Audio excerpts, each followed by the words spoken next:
कार्यक्रम के प्रायोजक हैं श्री मदन भाई रेखाबेन हुमड़, रूपेन प्राची हुमड़, अनगवीर आर्शवीर हुमड़, रिक्ता विशाल सेठी, आरिका अर्जुन सेठी।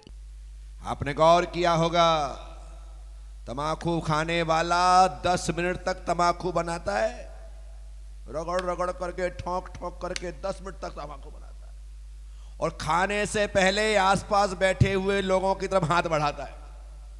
पहले खुद खाता भाई, लेकिन क्या किया उसने, बनाने के बाद सबसे पहले और जितने लोग बैठे हैं वो सब लोग चुटकी चुटकी लेकर पूरी खत्म भी कर दे तो मुंह नहीं बिगाड़ता, ये नहीं कहता थोड़ी मेरे लिए तो छोड़, बिल्कुल टेंशन नहीं, फिर पुड़िया निकालता है, फिर चूना बनाता है और फिर लगाता है। बुराई फैलाने वाले लोग कितने तरीके से बुराई फैला रहे हैं, लेकिन अच्छाई वाले लोग ऐसा नहीं करते हैं कि हम भी अच्छाइयाँ फैलाएं, थोड़ा इसे दें थोड़ा उसे दें। अच्छाई वाले लोगों को लगता है सिर्फ मेरे लिए है, इसी कारण से दुनिया में बुराइयाँ बढ़ रही हैं और अच्छाइयाँ घट रही हैं। हम सब लोगों को एक चेन बनानी पड़ेगी।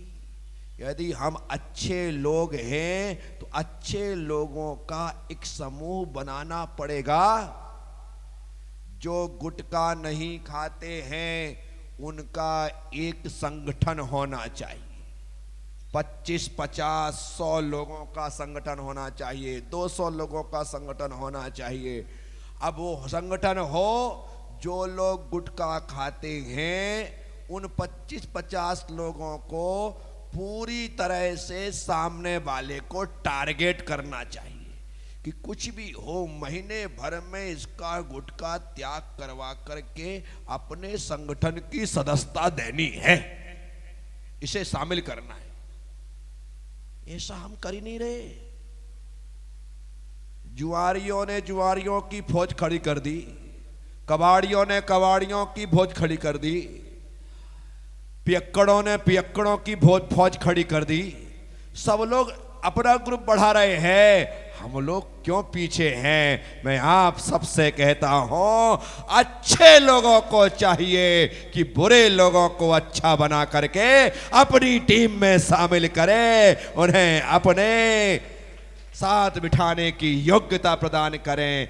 जब तक वो बुराई से मुक्त ना हो तब तक उससे कोई दोस्ती नहीं। वो कितना भी कहे, नहीं भाई आपको हमारी टीम में शामिल होना है तो ये बुराई छोड़नी पड़ेगी। मैं गारंटी देता हूं वो व्यक्ति बुराई को छोड़ करके तुम्हारी टीम में शामिल होना चाहेगा। जो मेरे पास आते हैं मैं उनसे कहता हूं, मेरे पाक पैरों को नापाक हाथों से मत छुओ, तो वो कहता है ये छोड़ा, आज से मेरे हाथ भी पाक हुए।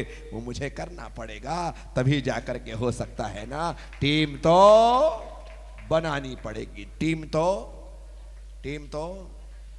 तो जो लोग गुटखा तमाकू नहीं खाते हैं वो अपनी टीम बनाएं और उन्हें शामिल करें।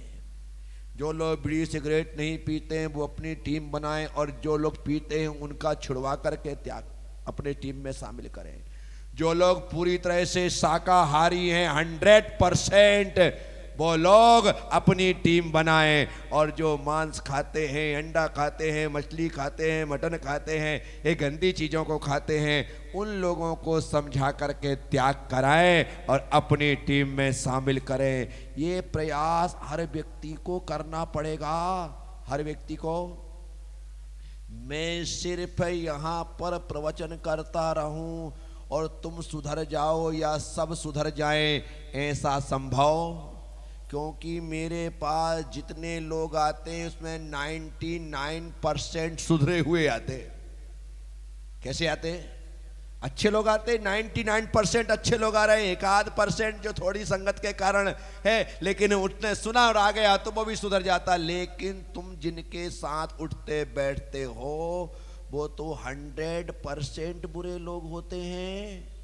तुम्हारी दुकान में आने वाले लोग, तुम्हारे घर में काम करने वाले लोग, तुम्हारी ऑफिस और फैक्ट्री में काम करने वाले लोग, उसमें कितने मांसाहारी हैं पता तो करो। यदि तुम्हारे यहाँ पर कोई मांस खाने वाला नौकरी कर रहा है, काम कर रहा है, तो उससे मांस का त्याग करवाओ, उसे समझाओ और वह व्यक्ति समझे और त्याग कर दे तो उससे कहना, अब तू अपनी पत्नी से जाकर के कहना कि बुरी चीज है छोड़ दे, तो वो अपनी पत्नी को त्याग करवाएगा। जब पत्नी त्याग कर दे तो कहना कि अपनी पत्नी से कहना, तो अपने बच्चों को कहना वो छोड़ दें। ऐसा करते करते हम शाकाहारियों की एक लंबी फौज खड़ी कर सकते हैं, लेकिन पुरुषार्थ सबको करना पड़ेगा।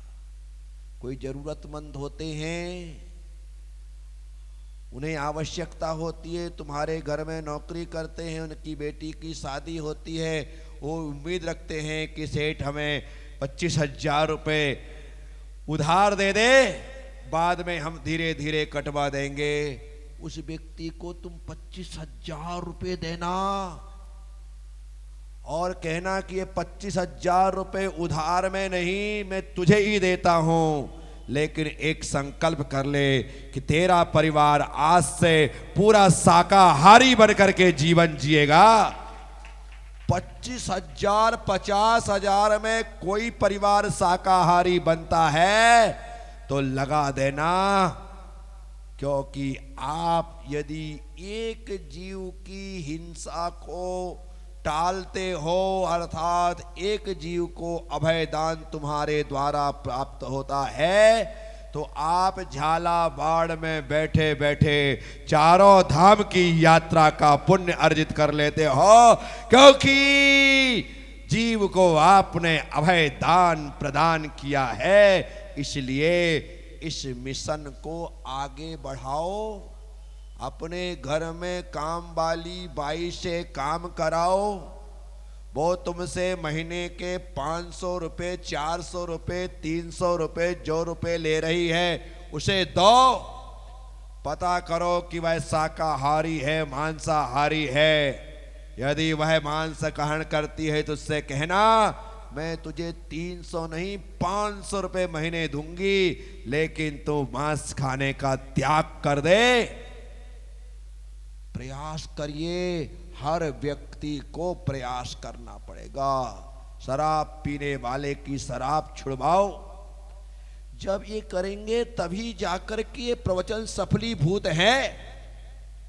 हम भगवान के मंदिर के परिसर में बैठकर के प्रवचन सुन रहे हैं, तो कम से कम इतना बोध हमें होना चाहिए कि हम तो पूरी तरह से पवित्रता के साथ जीवन जी रहे हैं, लेकिन हमारे साथ जीने वाले कितने लोग श्रेष्ठ सुंदर और उज्जवल पवित्र जीवन जी सकते हैं, इसका मुझे प्रयास करना है। ये भगवान हनुमान से नियम लेना, भगवान महावीर से नियम लेना, भगवान रामचंद्र से नियम लेना, भगवान चंदा प्रभु से नियम लेना, अपने गुरुजनों से नियम लेना, और नियम लेकर के सभी लोगों को सही रास्ते पर चलाने का पुरुषार्थ करना पड़ेगा। मेरे अकेले के द्वारा कुछ नहीं होगा। अभी वो बच्ची मंगलाचरण कर रही थी, वृक्ष लगाएं हम, आओ वृक्ष लगाएं हम। ये मैंने एक मिशन बनाया। पेड़ों को काटने वाले हजारों हाथ हैं, लगाने वाले 4-6 हाथ भी दिखाई नहीं देते। सब लोग बैठे, ऐसी बड़ी बड़ी बिल्डिंगें आपने खड़ी कर रखी हैं, बड़े बड़े मकान आपने बना रखे हैं। पहले हमारा भी बड़ा मकान था, मकान के सामने एक बड़ा भारी आंगन था, आंगन में एक बड़ा भारी पेड़ था, पेड़ के नीचे हमारे पिताजी की खाट डली रहती थी। खाट पर पिताजी 12 महीने वहां पर बैठते थे और उनके यार दोस्त भी आकर के उनके साथ वहां पर बैठा करते थे। पेड़ थे घर घर के सामने, बड़े बड़े पेड़ थे। अब हमारे पिताजी गए, उनकी संपत्ति 4 भाइयों में बट गई। जिसके हिस्से में वो आंगन आया, उसने सबसे पहले पेड़ कटवाया। क्यों? क्योंकि उसे अपना मकान बनाना था।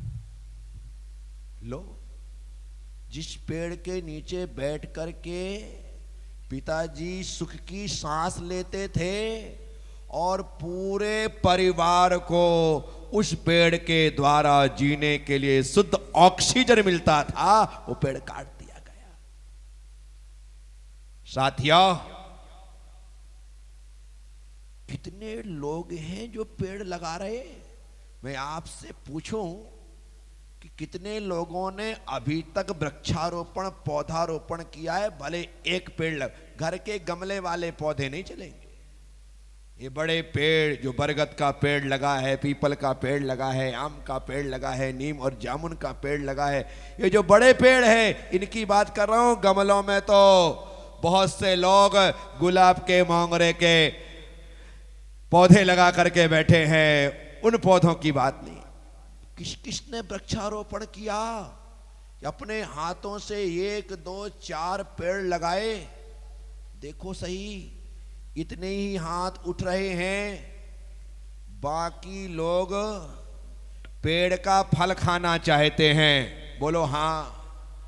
पेड़ से फूल लेना चाहते हैं, बोलो हाँ। उसकी ऑक्सीजन चाहते हैं, बोलो ना हाँ। सब कुछ हम पेड़ों से चाहते हैं, लेकिन पेड़ लगाना नियम करो। मरने से पहले कम से कम 10 पेड़ लगा के मरना, क्योंकि तुम मरोगे तो एक पेड़ तो तुम्हारे लिए अपने आप के जीवन को कुर्बान करेगा, तब तुम जल सकोगे।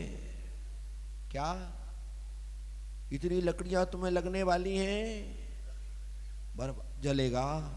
इसीलिए मैं मरने से पहले अपने इन हाथों से कम 10 वृक्षों का रोपण करूं, 10 वृक्ष लगाऊं, ऐसी भावना हर व्यक्ति की होनी चाहिए। मरने से पहले मैंने संकल्प लिया ना कि जितनी जिंदगी शेष है, इस पूरी जिंदगी में अपने भक्तों को, सभी लोगों को, सरकार को प्रेरणा दे दे करके 1 करोड़ पेड़ लगवाऊंगा।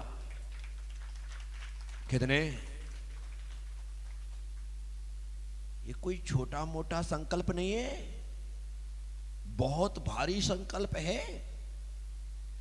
1,000 पौधे रोज लगे ना, रोज लगे, तब जाकर के 10,000 दिन में वो मेरा संकल्प पूरा होगा। 1,000 पौधे रोज लगे, तब 10,000 दिन में वो संकल्प पूरा होगा। साथियों, और 10,000 दिन का मतलब समझ रहे हो? साल में सिर्फ 365 दिन होते हैं। कितना समय लगने वाला है? आप सब लोगों को भाव बनाना है, आप सब लोगों को पेड़ लगाना है। इस बार की दीपावली दीप जला करके तो मनाएं, लेकिन वृक्ष लगा करके वृक्षावली भी मनाएं, तभी जाकर के हमारी दीपावली सफल और सार्थक होने वाली है। साथियों, इन सब विषयों पर चिंतन करने की जरूरत है, सोचने की जरूरत है। हर व्यक्ति सिर्फ अपना ही स्वार्थ साधते रहेगा तो परमार्थ के लिए चिंता कौन करेगा? सिर्फ हम साधु संत। तुम लोग क्या करो? सुबह से उठ करके शाम तक प्रकृति हमारा कितना सहयोग करती है, एक बार थोड़ा आंख मूंद करके विचार तो करना। क्षिति जल पावक गगन समीरा, ये 5 तत्व हैं। अब तुलसीदास जी ने रामायण में लिखा है। और जमीन का उपयोग हमारे द्वारा रोज होता है या नहीं? जल्दी बोलो। बिना जमीन के कोई आधार है क्या? तो इस जमीन की रक्षा करना, अपने जमीर की रक्षा करना है। जमीन सुरक्षित रहेगी तो हमारा जमीर सुरक्षित रहेगा। साथियों, कितना जल रोज यूज करते हो? कितना पानी लगता है हमें अपने निस्तार के लिए, शरीर की शुद्धि के लिए, मुख की शुद्धि के लिए, घर की शुद्धि के लिए, बर्तनों की शुद्धि के लिए, वस्त्रों की शुद्धि के लिए कितना जल लगता है? हिसाब किताब लगाना। पीने की बात तो बाद में करेंगे, अभी तो सिर्फ बाहर के उपयोग का कितना जल लगता है।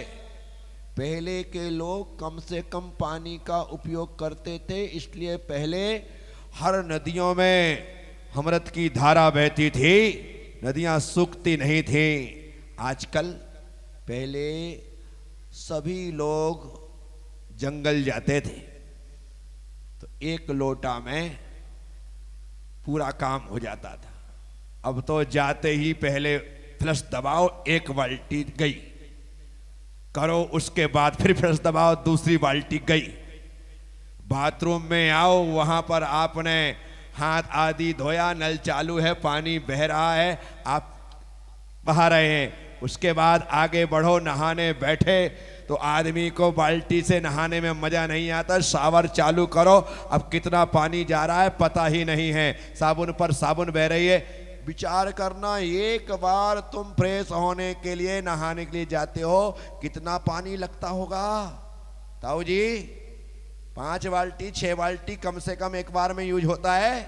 हमारे पिताजी एक लोटे में काम कर लेते थे और ज्यादातर तो नदी में जाते थे, नदी किनारे ही होते थे, वहीं नहा करके आते थे, पानी लगता ही नहीं था कि कोई खर्च हुआ। बोलो पंडित जी, ये हमारे पिताजी की बात कर रहे हैं, हमारे दादाजी की बात कर रहे हैं, इन बच्चों के पिताजी की बात नहीं कर रहा हूं। हमारे पिताजी पानी का रक्षण करते थे। कहीं पर भी ट्यूबवेल बोर नहीं थे, बोरिंग मशीनें नहीं थी, कुएं होते थे गांव में, चारों तरफ 2-4 कुएं होते थे और उन कुएं से पूरा गांव पानी भरता था, पीता था। अब घर घर में बोरिंग है, कितना दोहन हो रहा है, कितना पानी बह रहा है, कितना बर्बाद जा रहा है। इस कार्यक्रम के प्रायोजक हैं श्री मदन भाई रेखाबेन हुमड़, रूपेन प्राची हुमड़, अनगवीर आर्शवीर हुमड़, रिक्ता विशाल सेठी, आरिका अर्जुन सेठी।